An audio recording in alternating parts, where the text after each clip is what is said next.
कोविड-19 का अलग-अलग तबकों पर अलग-अलग प्रभाव पड़ा है, लेकिन आज हम इस चर्चा में शामिल करने वाले हैं एक फ़ोक आर्टिस्ट को और उनसे पूछते हैं कि कोविड-19 का फ़ोक आर्टिस्ट की दिनचर्या पर, रोज़मर्रा मर्रा पर क्या प्रभाव पड़ा है? किस तरह की मुसीबतों का उनको सामना करना पड़ा है? नमस्कार, मैं हूँ मंजीत गौतम और मेरे साथ आज मौजूद हैं फ़ोक आर्टिस्ट रविशंकर जी। सर, स्वागत है आपका। जी, धन्यवाद आपका। मंजीत जी, आज जिस विषय को और जिस मुद्दे को लेकर आपने मुझसे सवाल किया है कि जैसे कोविड-19 के चलते जो प्राकृतिक आपदा का कोरोना महामारी का दौर है, ऐसे में अगर कलाकारों की बात करें, विशेषकर चाहे वो रंगकर्मी हैं या फिर लोक कलाकार हैं, उनके सभी धंधे चौपट हैं। और विशेषकर लोक कलाकार जो विधा, जो इंस्ट्रूमेंट बजाते हैं, विशेष तौर पे उनके जो इंस्ट्रूमेंट हैं वो धूल फांकने को मजबूर हो गए।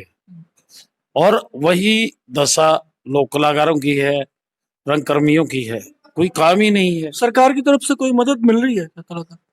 देखो मंजीत जी, ये बहुत बढ़िया सवाल आपने कोविड-19 के चलते मदद का जो किया है। इससे पहले मैं ये कहना चाहूंगा कि जैसे कि 3 माह का समय बहुत जबरदस्त लॉकडाउन का रहा है, हर व्यवसाय पर जहां एक व्यापक असर पड़ा है, वही असर लोक कलाकारों की रोजी रोटी पर भी पड़ा है। ऐसे में कई लोक कलाकार जो देखने में आया, जो संज्ञान में आया, जिनका छोटा मोटा रोजी रोटी के जुगाड़ की तलाश में प्रयास था, किसी ने फ्रूट की रेहड़ी लगाई है तो किसी ने सब्जी की। मतलब कलाकारों ने अपना जो धंधा है वो चेंज कर लिया है तो अपनी रोजी रोटी को चलाने के लिए। जी बिल्कुल, उनको ये लगा कि अगले 2 साल में, अब ये महामारी है बहुत लंबी चलने वाली है, अगले 2 साल में कलाकारों के पास किसी भी तरह का ना कोई मंच है और ना ही कोई कार्यक्रम है। ऐसे में उन्होंने अपनी रोजमर्रा की जिंदगी को ट्रैक पर लाने के लिए इस तरह का जो ये प्रयास, क्योंकि कुरुक्षेत्र की बात करें या फिर जींद की बात करें और एक आध स्टेशनों पर जो अच्छे लोक कलाकार रिदमिस्ट हैं या फिर इंस्ट्रूमेंटल वादक हैं, उन्होंने ये सोचकर कि धंधे बंद हो चुके हैं, कहीं सब्जी की रेहड़ी लगाई है और अन्य छोटे मोटे यानी कि बिजनेस से वो अपनी रोजी रोटी कमाने में। जैसे आपने कहा कि ये लंबा चल सकता है और प्रोग्राम होने मुश्किल है 1-2 साल तक, तो क्या कलाकार इकट्ठा होके या कुछ इस तरह सरकार से मदद मांग रहे हैं? अगर मांग रहे हैं तो सरकार का क्या रिप्लाई रहा है? जी, जैसे कि सरकार की बात करें और लोक कलाकारों की डिमांड की बात करें, अब जैसे जैसे ये लॉकडाउन बढ़ता चला गया, ऐसे में कलाकार घुटन महसूस करने लगे, उन्हें रोटी के लाले पड़ने लगे।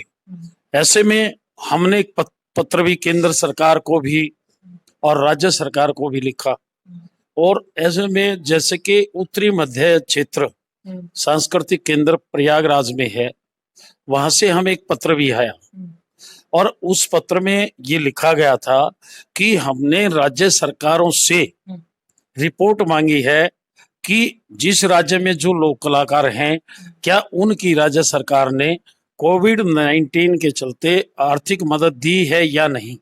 ऐसे में पत्र मेरे पास भी आया जिसमें मैंने उल्लेख किया कि प्रदेश, हरियाणा प्रदेश की अगर बात की जाए, यहाँ भी इस तरह का कोई प्रावधान कलाकारों के लिए नहीं है आर्थिक मदद का। और यहाँ तक कि जो उनका पारिश्रमिक, जो उन्होंने कार्यक्रम सरकार के किए थे लॉकडाउन के चलते, वो भी रुक गए थे। पत्र में हवाला दे दिया गया। उसके बाद एक पत्र और आया जिसमें उत्तर मध्य क्षेत्र सांस्कृतिक केंद्र की ओर से केंद्र सरकार में जो इनके विभाग होते हैं, अलग अलग सेक्शन होते हैं, उनमें 3 मोबाइल नंबर जारी किए गए जिस पर हमने संपर्क किया कि क्या हमारा पत्र उन्हें मिला है। तो जवाब था कि आपका पत्र मिल चुका है, लेकिन आर्थिक मदद की जहां बात है तो हमें मुझसे ये पूछा गया कि आप ये बताएं कि हरियाणा के जो लोक कलाकार हैं, कोविड-19 के चलते उन्हें किसी तरह की मदद दी जा रही है या नहीं। तो मेरा जवाब था कि कोई मदद नहीं मिली है। तो उन्होंने मेरे से पूछा, सवाल किया, टेलीफोनिकली। ये बहुत बड़ी समस्या है पूरे इंडिया के जितने भी आर्टिस्ट हैं उनके लिए। वो कोविड से पहले उनके कार्यक्रम चलते थे, तब भी मेहनताना मिलता था, लेकिन बहुत थोड़ा मिलता था। लेकिन अब तो कोविड में गैदरिंग हो नहीं सकती, प्रोग्राम हो नहीं सकते, तो लोक कलाकार भूखे मरने की स्थिति में आ पहुंचे हैं। तो इसमें सरकारों को ध्यान रखना चाहिए कलाकारों का, और डिस्ट्रिक्ट वाइज एक लिस्ट बना के उन लोगों को नोटिफाई करना चाहिए और उन लोगों के घर तक मदद पहुंचानी चाहिए। और ये सब काम कर रहे हैं रविशंकर शर्मा जी, जो कलाकार हैं उनकी अपने लेवल पे लिस्टिंग कर रहे हैं, पता कर रहे हैं कि कौन किस गांव में कलाकार है, कौन बजाने वाला है, गाने वाला है। मंजीत जी, एक मजे की बात है, यानी कि जब खेल खिंड जाए ना, खेल बिखर जाता है, तो उसमें सस्ती लोकप्रियता हासिल करने वाले लोग भी शामिल हो जाते हैं जी। ताकि वो अपनी फोटो खिंचा के मीडिया में आ सके। ऐसे हुआ जब उत्तरी मध्य क्षेत्र से वो पत्र आया, कुछ साथियों ने फेसबुक पे अपनी वो पोस्ट डाल के ये कहा कि हमसे जुड़े केंद्र सरकार मदद कर रही है। अच्छा। मैं काफी आहत हुआ, लेकिन मैंने प्रयास नहीं छोड़ा। जहां मैं चुप बैठा था वही मैंने एक छोटा सा प्रयास किया। प्रयास क्या था कि मैंने एक लेटर जींद के जो माननीय विधायक डॉक्टर कृष्ण मीणा जी के माध्यम से, जिनमें स्पष्ट तौर पर लिखा गया प्रदेश सरकार की तरफ से हरियाणा के लोक कलाकारों को किसी तरह की आर्थिक मदद नहीं मिली है, यहाँ तक कि जो उनका पारिश्रमिक बनता है जो सरकारी कार्यक्रम का, वो भी नहीं मिला है। तो उस पर थोड़ा सा काम हुआ, विधायक जी ने पैरवी करके और वो लेटर माननीय मुख्यमंत्री को भेजा है। और इसके बाद एक सप्ताह बाद पिछले दिनों Dushyant Chautala ji deputy CM Haryana rest house में आए थे। प्रेस कॉन्फ्रेंस के दौरान मैंने स्पष्ट तौर पर उनसे ये सवाल किया कि इन 3 महीनों में जो ये आपदा का दौर चल रहा है, सरकार ने लोक कलाकारों के लिए किस तरह की नीति बनाई है, क्योंकि भूखे मर रहे हैं। तो उन्होंने स्पष्ट तौर पर यह कहा था कि 3 महीने में जो कलाकार बिल्कुल रोजी रोटी के लिए मोहताज हो गए हैं, उनके लिए नीति बनाई जा रही है, बहुत जल्द मदद मिलने वाली है। और इसके लिए हरियाणा सरकार ने केंद्र सरकार से कलाकारों को मदद देने के लिए गाइडलाइन भी मांगी है। या फिर रविशंकर जी, ऐसा तो नहीं है कि कलाकारों को केवल ये जो सरकारें चुनावी रैलियों में प्रयोग करती हैं और वादा कुछ करती है निभाती नहीं, इस पे क्या आप कह रहे हैं?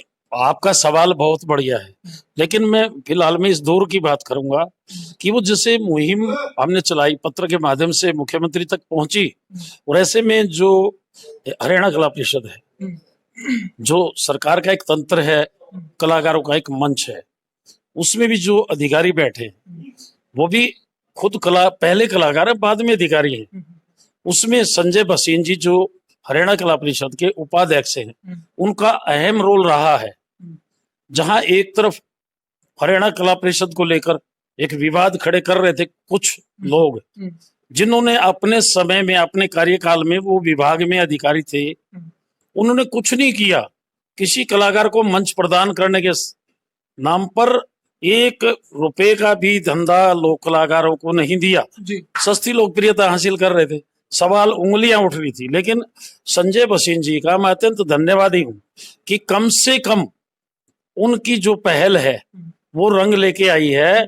और इन पिछले दिनों में, पिछले 4 दिनों में, आज सोमवार है, सोमवार से शुक्रवार को ले लीजिए जो पीछे गया है, शुक्रवार को जितने भी कलाकारों ने हरियाणा कला परिषद के माध्यम से कार्यक्रम किए थे, उनकी संख्या लगभग 550 से अधिक है।